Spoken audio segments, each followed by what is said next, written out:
कभी ऐसा हुआ है कि कोई कहानी दिमाग में बस अटक गई हो, रात को सोने ना दे? आज हम यही करने वाले हैं। हम एक डरावनी कहानी को परत दर परत खोलकर देखेंगे कि आखिर असली डर बनाया कैसे जाता है। तो सवाल ये है कि किसी कहानी को सच में डरावना बनाता क्या है? क्या वो अचानक से भू करके सामने आने वाले भूत होते हैं, या डर इससे कहीं ज्यादा गहरी चीज है? बस इसी सवाल का जवाब आज हम ढूंढने वाले हैं।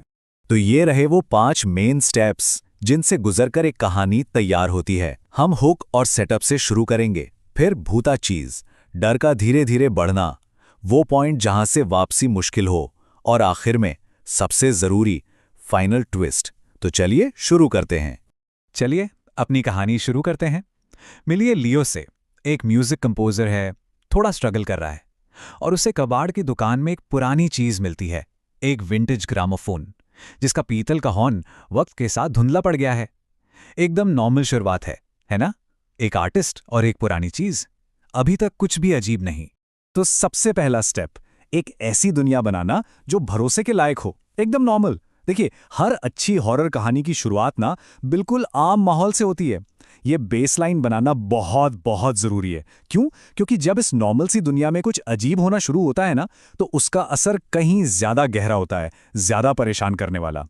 अब लियो को देखिए, हम उससे कनेक्ट कर पाते हैं, है ना? एक आम सा इंसान है जिसका एक सपना है, वो प्रेरणा ढूंढ रहा है। ये कनेक्शन ही सब कुछ है, क्योंकि जब लियो को डर लगेगा तो वो डर हमें भी महसूस होगा। यही नॉर्मल सी दुनिया आगे चलकर टेंशन बनाने का काम करती है। ठीक है, अब तक सब नॉर्मल था। अब वक्त है इस नॉर्मल सी दुनिया में गड़बड़ करने का। और ये गड़बड़ अक्सर एक चीज से शुरू होती है, एक ऐसी चीज जो कहानी में डर का दरवाजा खोलती है। कभी सोचा है कि पुरानी डॉल्स या वैक्स के पुतले देखकर एक अजीब सी फीलिंग क्यों आती है? इसे अनकैनी वैली कहते हैं। मतलब वो चीजें इंसानों जैसी दिखती तो हैं, पर पूरी तरह से नहीं, और हमारा दिमाग इस छोटी सी गड़बड़ को पकड़ लेता है, जिससे एक अनकंफर्टेबल सी, अजीब सी बेचैनी होने लगती है।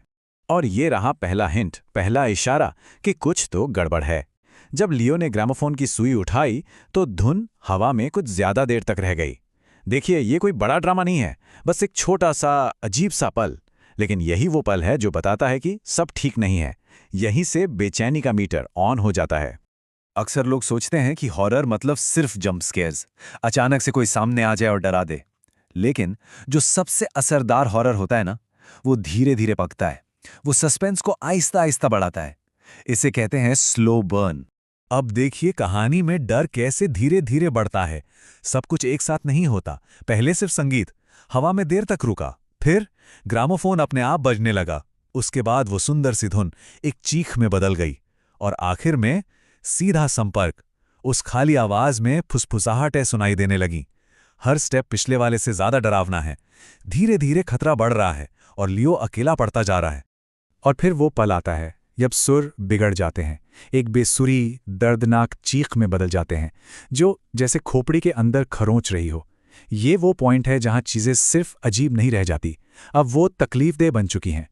ग्रामोफोन अब सिर्फ रहस्यमय नहीं है, वो सीधा सीधा नुकसान पहुंचा रहा है। अब दांव पर लगी चीजें कहीं ज्यादा बड़ी हो चुकी हैं। और अब हम पहुंचते हैं उस पॉइंट पर जहां से वापसी का कोई रास्ता नहीं, the point of no return. ये वो पल है जब हीरो को डर की असली सच्चाई का सामना करना पड़ता है। अब वो भाग नहीं सकता, उसे जानना ही होगा कि वो असल में लड़ किससे रहा है। एक बात नोटिस कीजिए, लियो अब सिर्फ डरा हुआ शिकार नहीं है, नहीं, वो अब खुद जवाब ढूंढ रहा है। वो छानबीन कर रहा है, और यही खोज उसे सीधे उस भयानक सच की तरफ ले जाती है जो रिकॉर्ड पर ही खुदा हुआ है। रिकॉर्ड पर लिखा था, ये बक्से में नहीं है, ये संगीत में है। और बूम, यहीं पर पूरी कहानी पलट जाती है। अब तक हम सब सोच रहे थे कि प्रॉब्लम ग्रामोफोन में है, एक चीज में, लेकिन नहीं, ये लाइन बताती है कि खतरा कहीं ज्यादा बड़ा है जिसे बचा नहीं जा सकता। डर उस मशीन में नहीं, डर तो संगीत में है, कला में है। और अब आते हैं फाइनल एक्ट पर, फाइनल ट्विस्ट। एक अच्छा ट्विस्ट सिर्फ चौंकाता नहीं है, नहीं, वो पूरी कहानी का मतलब बदल देता है। वो डर को एक नए ही लेवल पर ले जाता है। सोचिए, अगर इसका एंडिंग प्रिडिक्टेबल होता तो क्या होता? शायद ग्रामोफोन का भूत लियो पर हमला कर देता, कहानी खत्म। ये हुआ बाहरी खतरा। लेकिन ट्विस्ट क्या करता है? वो बताता है कि सत्ता संगीत में है और वो कलाकार पर ही कब्जा कर लेती है। मतलब खतरा बाहर नहीं, अंदर है। लियो अब खुद खतरा बन गया है। और कहानी की आखिरी लाइनें दिल दहला देती हैं। उसने आईने में अपनी शक्ल देखी, लेकिन जो चेहरा उसे घूर रहा था वो उसका नहीं था। उस म्यूज को एक नया साज मिल गया था। जरा सोचिए, लियो बचा नहीं, वो बदल गया। वो अब कंपोजर नहीं, खुद एक इंस्ट्रूमेंट बन गया है। डर अब बाहर नहीं, वो लियो का हिस्सा है। तो हमने क्या सीखा? एक असरदार हॉरर कहानी बनाने का फॉर्मूला क्या है? एक नॉर्मल दुनिया से शुरू करो, फिर उसमें एक अजीब सी चीज डालो, खतरे को धीरे धीरे बढ़ाओ, डर की असली वजह का खुलासा करो और आखिर में एक ऐसा ट्विस्ट दो जो सब कुछ बदल दे। ये एक रेसिपी की तरह है जो नॉर्मल को डरावने में बदल देती है। अब एक सवाल सबके लिए, अपने आसपास देखिए, कौन सी ऐसी रोजमर्रा की चीज है जिसे आतंक का जरिया बनाया जा सकता है? एक पुराना आईना, एक कुर्सी, या शायद आपका फोन।